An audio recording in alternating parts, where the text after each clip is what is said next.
બળીરાજાનું. સ્વામિનારાયણ હરે સંવત 1876 ફાગણવદી ત્રીજને દિવસ શ્રીજી મહારાજ શ્રી ગરડા મધ્યે દાદા ખાચરના દરબારમાં શ્રી વાસુદેવ નારાયણના મંદિરની આગળ લીમડાના વૃક્ષને હેઠે ઓટાને વિશે ઢોલિયા ઉપર વિરાજમાન હતા ને હીરકોરનું શ્વેત ધોતિયું મસ્તકે બાંધ્યું હતું ને શ્વેત પછેડી ઓઢી હતી ને શ્વેત ખેસ પહેર્યો હતો ને કંઠમાં શ્વેત પુષ્પના હાર ધારણ કર્યા હતા ને શ્વેત પુષ્પના તોરા પાગમાં ડાબી કોરે લટકતા હતા ને પોતાના મુખારવિંદની આગળ મુનિ તથા દેશ દેશના હરિભક્તની સભા ભરાઈને બેઠી હતી. પછી મુક્તાનંદ સ્વામીએ પ્રશ્ન પૂછ્યો, જે કામ, ક્રોધ, લોભ તથા ભય એમને યોગે કરીને પણ ધીરજ ડગે નહીં, તેનો શો ઉપાય છે? પછી શ્રીજી મહારાજ બોલ્યા, જે હું દેહ નહીં, હું તો દેહથી નોખો ને સર્વેનો જાણનારો એવો જે આત્મા તે છું, એવી જે આત્મનિષ્ઠા તે જ્યારે અતિશય દ્રઢ થાય ત્યારે કોઈ રીતે કરીને ધીરજ ડગે નહીં અને આત્મનિષ્ઠા વિના બીજા અનેક ઉપાય કરે તો પણ ધીરજ રહે નહીં. પછી બ્રહ્માનંદ સ્વામીએ પૂછ્યું, જે આત્મનિષ્ઠા હોય તે અંત સમયે કેટલી સહાય કરે છે? પછી શ્રીજી મહારાજ બોલ્યા, જેમ નદી તરવી હોય ત્યાં તો જેને તરતા આવડતું હોય તે તરી જાય ને જેને તરતા ન આવડતું હોય તે તો ઊભો થઈ રહે, પણ જ્યારે સમુદ્ર તરવો હોય ત્યારે તો તે બેયને વહાણનું કામ પડે છે. તેમ ટાઢ, તડકો, ભૂખ, તરસ, માન, અપમાન, સુખ, દુઃખ તે રૂપી જે નદી, તેને તો આત્મનિષ્ઠાવાળો હોય તે તરી જાય, પણ મૃત્યુ સમય તો સમુદ્ર જેવો છે, માટે ત્યાં તો આત્મનિષ્ઠાવાળો હોય તથા વગર આત્મનિષ્ઠાવાળો હોય એ બેયને ભગવાનની ઉપાસના રૂપી વહાણનું કામ પડે છે. માટે અંતકાળે તો ભગવાનનો દ્રઢ આશરો હોય તે જ કામમાં આવે છે, પણ અંત સમયે આત્મનિષ્ઠા કંઈ કામમાં આવતી નથી. તે સારું ભગવાનની ઉપાસનાને દ્રઢ કરીને રાખવી. પછી વળી મુક્તાનંદ સ્વામીએ પૂછ્યું, ભગવાનનો ભક્ત હોય તેને સિદ્ધિઓ આડી આવે છે, તે જેને ભગવાનના નિશ્ચયમાં ડગમગાટ હોય તેને જ આવે છે કે નિશ્ચયવાળાને આવે છે?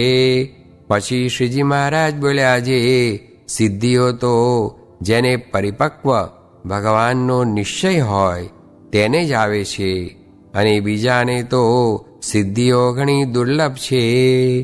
અને એ સિદ્ધિઓને પણ એ ભક્તની પરીક્ષા લેવા સારું ભગવાન જ પ્રેરે છે. જે એને મારી ઉપર ઘણું હેત છે કે સિદ્ધિઓ ઉપર ઘણું હેત છે, એવી રીતે ભગવાન પોતાના ભક્તની પરીક્ષા જુએ છે. પછી જો એ પાકો ભક્ત હોય ને ભગવાન વિના બીજું કાંઈ ન ઈચ્છે ને નિર્વાસનિક એવો એકાંતિક ભક્ત હોય તો ભગવાન પોતે તે ભક્તને વશ થઈ જાય છે. જેમ વામનજીએ બળીરાજાનું ત્રિલોકીનું રાજ્ય લઈ લીધું અને 14 લોકના 2 પગલાં કર્યા અને 3જા પગલાં સારું તે બળીરાજાએ પોતાનું શરીર આપ્યું, એવી રીતે શ્રદ્ધા સહિત ભગવાનને સર્વસ્વ આપ્યું, તોય ભગવાને એને વગર વાંકે બાંધ્યો તો પણ ભક્તિ થકી પડ્યો નહીં. ત્યારે એવી પોતાની અનન્ય ભક્તિ જોઈને પોતે ભગવાન તે બળીના બંધનમાં આવતા હવા, અને ભગવાને તો બળીરાજાને ક્ષણમાત્ર બાંધ્યો હતો, અને ભગવાન તો એની ભક્તિરૂપી દોરીએ કરીને બંધાયા છે. તે આજ દિવસ સુધી પણ અખંડ ભગવાન બળીને દરવાજે ઊભા છે અને બળીરાજાની દ્રષ્ટિ થકી પળ માત્ર પણ ભગવાન છેટે થતા નથી.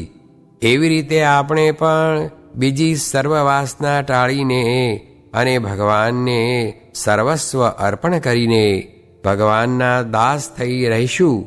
અને એમ કરતાંય ભગવાન આપણને વધુ દુઃખ દેશે તો ભગવાન પણ પોતે આપણે વશ થઈ જશે. શા માટે? જે પોતે ભક્તવત્સલ છે અને કૃપા સિંધુ છે, તે જેની પોતાને વિશે અતિ દ્રઢ ભક્તિ દેખે તેને પોતે આધીન થઈ જાય છે. પછી તે પ્રેમ ભક્તિએ યુક્ત જે ભક્તનું મન તે મનરૂપી દોરીએ કરીને બંધનમાં આવે છે, પછી છૂટવાને સમર્થ થતા નથી. માટે જેમ જેમ ભગવાન આપણને કસણીમાં રાખે તેમ તેમ વધુ રાજી થવું જોઈએ. જે ભગવાન જેમ જેમ મને વધુ દુઃખ દેશે તેમ તેમ વધુ મારે વશ થશે અને પલમાત્ર મારાથી છેટે નહીં રહે.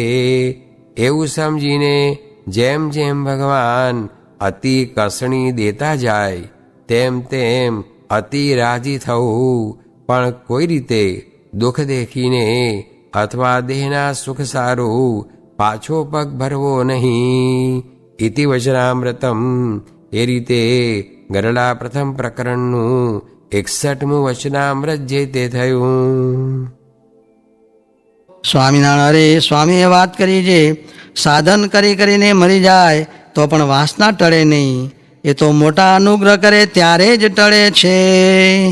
સ્વામિનારાયણ સ્વામીએ વાત કરી છે, આપણું તો દર્શન કરશે તેનું કલ્યાણ થશે, પણ બહુ મહિમા કહીએ તો કોઈ વર્તમાન પાડે નહીં. ને આ તો મુક્તે દેહ ધર્યા છે ને વાસના જેવું જણાય છે તે તો દેહ ધર્યો તેનો ભાવ જણાય છે, નીકળતો દેહ રહે નહીં. સ્વામિનારાયણ સ્વામીએ વાત કરી છે, આ તો અનંત ભગવાનના ભગવાન છે એટલું જ કહીએ છીએ. એથી આગું કેટલું કહીએ? તે આપણા ઘરમાં આવીને બેઠા છે. આ તો કૂબામાં જેમ હાથી બાંધે છે તેમ છે. સ્વામિનારાયણ સ્વામીએ વાત કરી છે, ભગવાનને જેની કસર ટાળવી હોય તેને આ લોકમાં જન્મ ધરાવીને અજ્ઞાની કરી નાખે ને તે અતિ દીન થઈ જાય ને તેને પછી એવું થાય છે મારું કલ્યાણ શી રીતે થશે, એવું કરાવીને કસર ટળાવે. સ્વામિનારાયણ સ્વામીએ વાત કરી છે, ભગવાનની મૂર્તિને ચિંતામણી કહી છે તે એમ સમજાણું છે કે નથી એ પ્રશ્નનો ઉત્તર કર્યો છે. ચિંતામણી તો ખરી પણ બાળકના હાથમાં છે. સ્વામિનારાયણ સ્વામીએ વાત કરી છે, વાલીને ભાઈની સ્ત્રી રાખ્યા બાબત માર્યો ને વળી ભક્ત કહેવાનો તેથી તેનો મોક્ષ કર્યો. સ્વામિનારાયણ સ્વામીએ વાત કરી છે, સમાધિમાં સ્વરૂપ દેખાય છે તે કાર્ય છે ને પ્રગટ મનુષ્યરૂપ છે તે કારણ છે.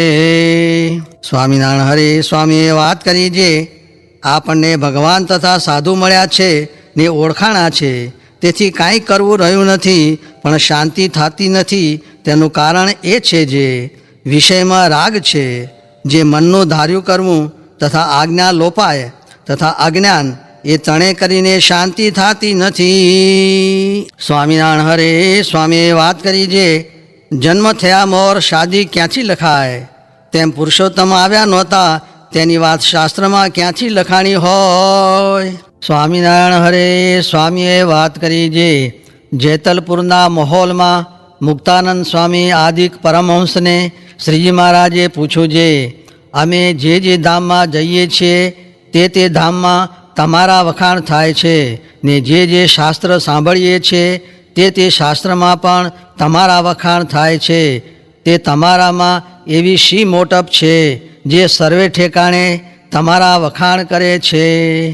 એમ કહીને શ્રીજી મહારાજ બોલ્યા છે, તુંબડી ફૂટી જાય તો તમને સાજી કરતા આવડે? ત્યારે મુક્તાનંદ સ્વામીએ કહ્યું છે, ના મહારાજ. પછી મહારાજે કહ્યું છે, તમે તમારી મોટપને જાણતા નથી. એમ કહીને બોલ્યા છે, લ્યો અમે તમારી મોટપને કહીએ છીએ જે આ 50 કોટી યોજન પૃથ્વી છે તેથી 10 ગણું જળ છે તેથી 10 ગણું તેજ છે, તેથી 10 ગણો વાયુ છે, તેથી 10 ગણો આકાશ છે, તેથી 10 ગણો અહંકાર છે, તેથી 10 ગણું મહત્તત્વ છે, તેથી અનંત ગણી પ્રકૃતિ ને પુરુષ છે, ને તેથી અનંત ગણું અક્ષરધામ છે. તે ધામમાંથી લાખ મણ લોઢાનો ગોળો પડતો મૂકીએ, તે વાયુને લેરખે ઘસાતો ઘસાતો પૃથ્વી ઉપર આવે ત્યારે રજબેડો રજ થઈ જાય, એટલે છેટે અક્ષરધામ છે. પણ જો અહીં અલ્પ જેવો જીવ હોય ને તમે એમ ધારો જે આ જીવ અષ્ટ આવરણ પાર જે અક્ષરધામ તેમાં જાય તો તત્કાળ જાય. એવું તમારા સંકલ્પમાં બળ છે. જેમ જંતરડામાં ઘાલીને પાણો ફગાવી નાખે તેમ તમે પણ જે જીવને અહીંથી અક્ષરધામમાં ફગાવો તેને ત્યાં જાતા વચમાં કાળ માયાદિક કાંઈ આડું આવી શકે નહીં. એવું તમારા કાળામાં બળ છે, પણ તમે તમારી મોટપને જાણતા નથી. વળી તમ જેવા જે સંતને કોઈ ભાવે કરીને જમાડે તેને કોટી યજ્ઞનું પુણ્ય થાય છે ને તેનો મોક્ષ થાય છે. ને તમારા ચરણનો કોઈ સ્પર્શ કરે છે તેના કોટી જન્મના પાપ નાશ પામે છે. ને તમને ભાવે કરીને જે વસ્ત્ર ઓઢાડે છે તેનું પરમ કલ્યાણ થાય છે. ને તમે જે નદી તળાવ કૂવા તેને વિશે નાવો છો તે સર્વે તીર્થરૂપ થાય છે. ને તમે જે વૃક્ષ તળે બેઠા હો ને જે વૃક્ષનું ફળ જમ્યા હો તે સર્વેનું રૂડું થાય છે.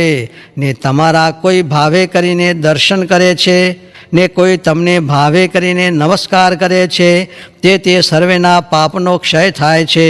ને વળી તમે જેને ભગવાનની વાત કરો છો ને કોઈને નિયમ ધરાવો છો તેનો મોક્ષ થાય છે. ઇત્યાદિ જે સર્વ તમારી ક્રિયા છે તે નિર્ગુણ છે ને જીવના કલ્યાણને અર્થે છે.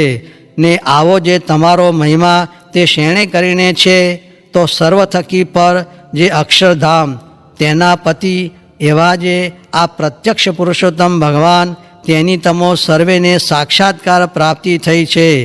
ને તે પુરુષોત્તમનો તમારે દ્રઢ આશરો થયો છે.